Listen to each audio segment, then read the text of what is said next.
so I'm told that he's good at it and he's not going to bite me too hard. So, Falco, whenever you're ready.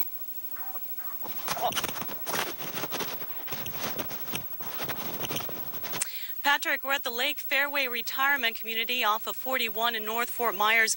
We're just after 1 o'clock this afternoon. The Cessna 414 you see behind me came crashing down.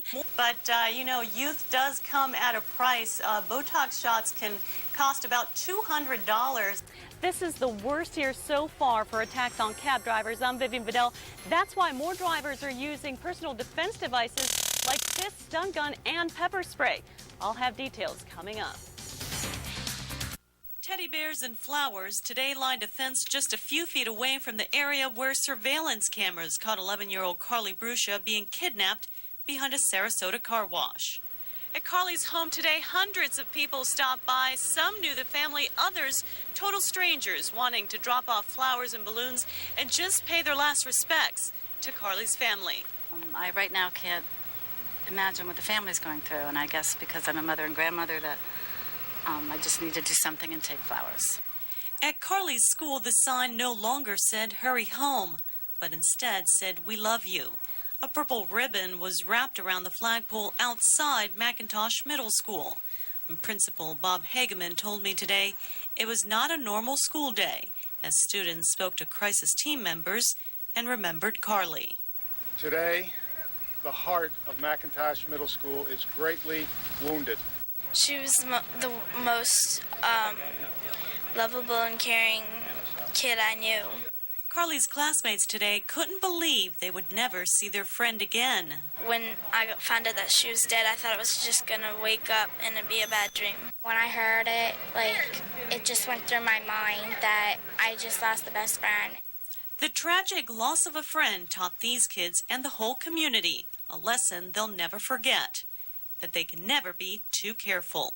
Never walk alone anywhere. In Sarasota, Vivian Vedel, Fox 4 News. And, simply put, it's just an easy way. If you're still too young for plastic surgery, it's just a good way to get rid of wrinkles around your face. And joining me now is Dr. Kristen Kent, and he's the one who's going to be doing the procedure tonight, and he's going to show us exactly what it takes, and it really is not much to it. Well, thank you, Vivian, and we're just going to get started here. It's really very, very easy. So I'll have Vivian just make a little frown to show us where the bad muscle is, and then relax a little bit, and then we just place the needle very gently through the skin and just deposit just a tiny bit of the material, the Botox, and this takes a few days to take effect, but once it is, those lines are gone. Just give us another little scowl there, another little frown, Vivian, and then relax just a little bit more, and we're done. And I'll tell you, this really doesn't hurt. It's really not bad. So that's all there is to it. Simple enough. But, you know, youth does come at a price. Botox shots can cost about $200, and they really only last about 4 months, so you would need several treatments a year. Patrick? Last night's carjacking and kidnapping of 69-year-old cab driver Roosevelt Kendrick is a reminder to local cab drivers just how dangerous their job really is. A very dangerous job. Randy Reynolds works as a dispatcher for Bluebird Taxi and Yellow Cab. He says over the last 4 months, his drivers have been stabbed, shot at, and robbed. In the 5 robberies, it was not always a case of a fare robbing them. Sometimes it was people that just, drove up to them. Fort Myers police are aware of the problem and say they have made some arrests, but the recent rash of robberies has forced this taxi company to look at ways to better protect their drivers. There has been talk of partitions between the front and back seat and not allowing people in the front seat. While they're not sure when those safety measures will be installed, gadgets like this global positioning system, which last night helped police track the stolen cab, are proving to be helpful, even though in Kendrick's case, it was too late. He will be missed by everybody. And some drivers tell me that they are now carrying stun guns and pepper spray. And a national survey a couple years ago found that cab driving is the most dangerous job. That's even more dangerous than police work. Reporting live from Fort Myers, Vivian Vedel, back to you.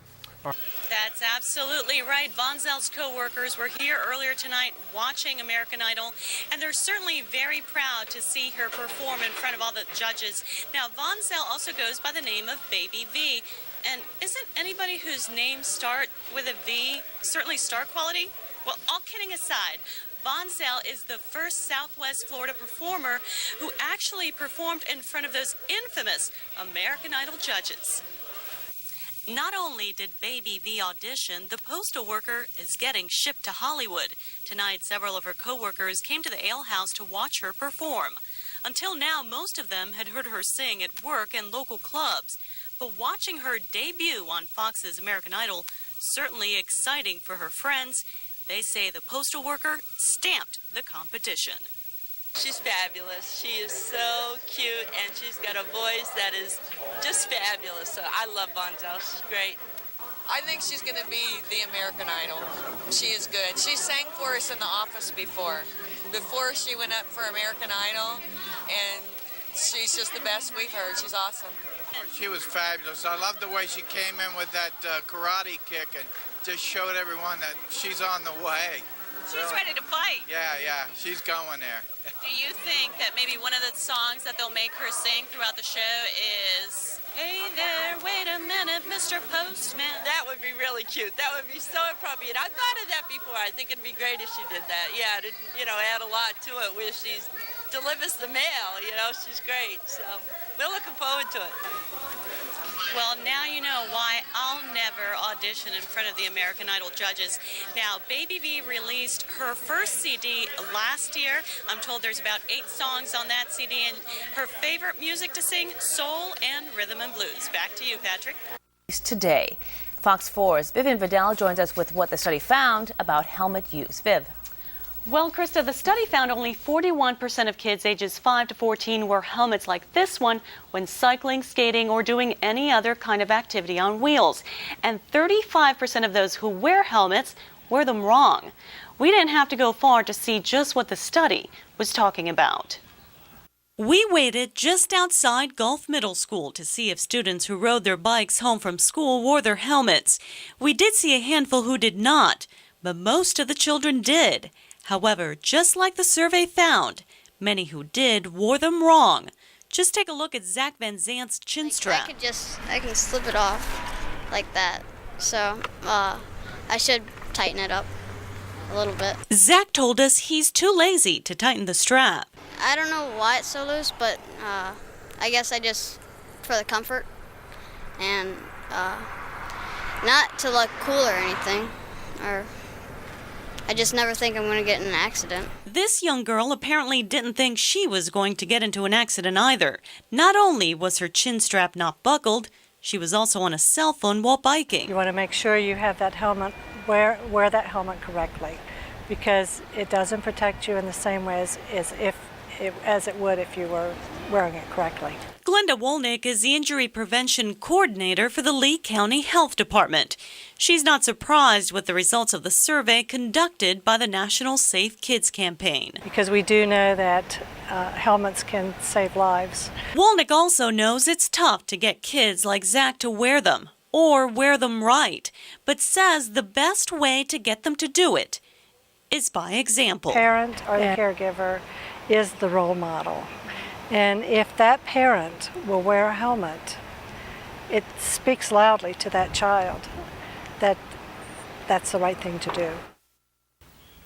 And the health department recommends you let your child pick out a helmet they think is cool. That way, they'll be more likely to wear it. Once they've chosen a helmet, you should make sure it fits right. It should be snug on your child's head, and you should also be able to place 2 fingers between the top of your child's eyebrow and the helmet. The straps on the side should make a V on the side of the head, and the chin strap should be snug.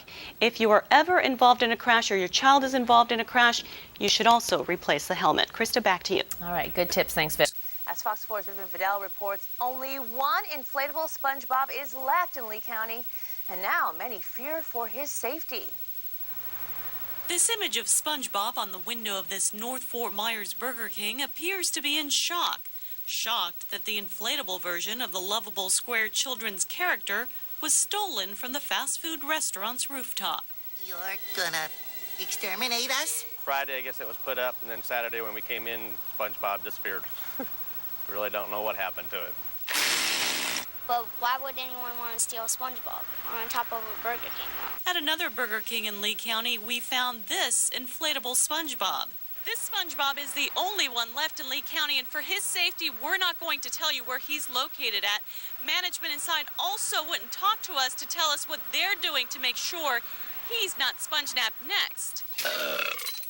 Is SpongeBob safe here?